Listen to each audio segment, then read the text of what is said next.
আজকে খুব ব্যস্ত। আজকে প্রচুর রান্না বান্না করতে হচ্ছে।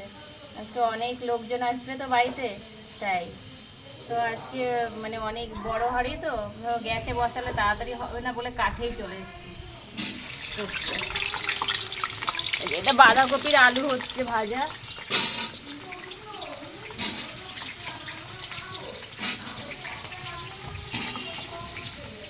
চিংড়ি মাছ দিয়ে এই যে চিংড়ি মাছ দিয়ে বাঁধাকপি হবে, চিংড়ি মাছ দিয়ে। আর এই যে বাঁধাকপি করবো। যে টমেটো কেটে রেখেছি, মশলাও করে রেখেছি। আর এই যে খাসির মাংস করব, এই যে খাসির মাংস হবে। খাসির মাংস নিয়ে এসছে।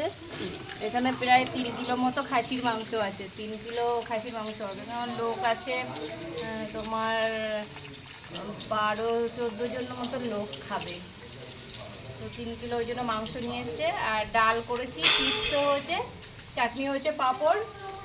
আর ভাবছি পটল নাই বেগুন ভাজবো একটু। কি করব আজকে, একটু ব্যস্ত আছি কারণ অনেক লোক তো। এটা কাঠে চলে আসলাম যে গ্যাসে, ওইটুকু গ্যাসে কখন রান্না করব। আর বড় ওভেন নেই যে ওভেনে রান্না করবো, ওই জন্য ভাবলাম কাঠে রান্না করে নিই। যে ভাত হয়ে গেছে, একসারি ভাত।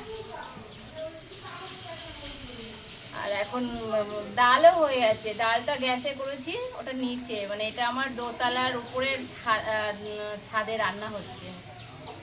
এটা এটা কাঠে রান্না করি এখানে আমি, মানে সবসময় করি না। যখন বড় বড় অনুষ্ঠান হয় তখন ওই ওই ছোটো গ্যাসে তো এত বড় হাঁড়ি বসানো যায় না। তো কি করব, তখন কাঠে চলে আসি। গ্যাসও বাঁচে অনেকটা, কারণ একটা বড় হাঁড়িতে ভাত রান্না করতে অনেকটা গ্যাস খরচ হয়। তো সেই জন্য আমি কাঠেই করে নিই, যে দূর কাঠেই করি, গ্যাসও বাঁচবে আর তাড়াতাড়িও হবে। এই কাঠে করলে তাড়াতাড়ি হয়ে যায়। উনুনটা আমার ভালো জ্বলে, আমি নিজেই করেছি উনুনটা। এই খুন্তিটা গরম হয়ে গেছে বাবা, ধরতেই পারছি না। এটা বাঁধাকপিটা করে তারপরে মাংসটা বসাবো। তো আজকে রান্না বান্না এই ছিল। আর অনেক অতিথি আসবে আমাদের বাড়ি, তাদের জন্য রান্না হচ্ছে, এখনো আসেনি। তো ভাবছি তাড়াতাড়ি ভিডিওটা বানিয়ে নিই, লোকজন আসলে তো আর বানাতে পারবো না। এই সুস্মিতা, এদিকে আয়। ক্যামেরা করছে আমার মেয়ে, একটা তো কথা বলবে না কোনো সময়, মানে ও ওর মতোই ক্যামেরা করে যায়। একজন তো ক্যামেরাম্যান দরকার হয়। আমার মেয়ে আছে আর ছেলে। ছেলেটা অতটা বোঝে না, মেয়ে বড় ওই মেয়েটাকে দিয়ে করাই। ও করতে চায় না, জোর জবরদস্তি একটু করে দে করে করতে করতে ও ক্লান্ত হয়ে যায়। বলে আমি পারি না, তুমি কি বলো। যাই হোক করে দেয় একটুখানি। তো আজকে এই যে মটন হবে, আর বাঁধাকপি হচ্ছে চিংড়ি মাছ দিয়ে, আর ডাল আর ওই ভাজাভুজিগুলো সব ওখানে হয়েছে। আর কাতলা মাছের কি হবে, ওটা দই কাতলা হবে।